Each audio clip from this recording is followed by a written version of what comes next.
After deliberate consideration of this submitted bicameral conference committee report on the disagreeing provisions on House Bill 458, it is with heavy heart that I cast my no vote, Mr. President.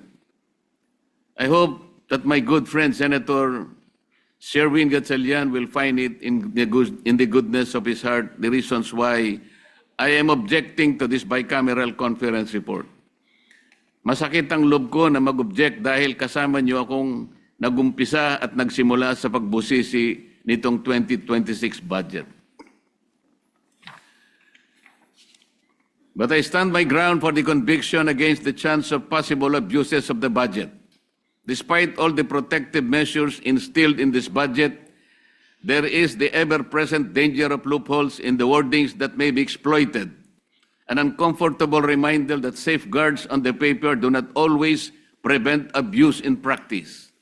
Matuto na tayo sa mga multo ng kahapon.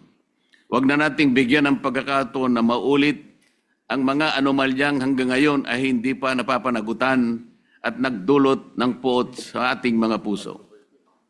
Maraming salamat, Mr. President.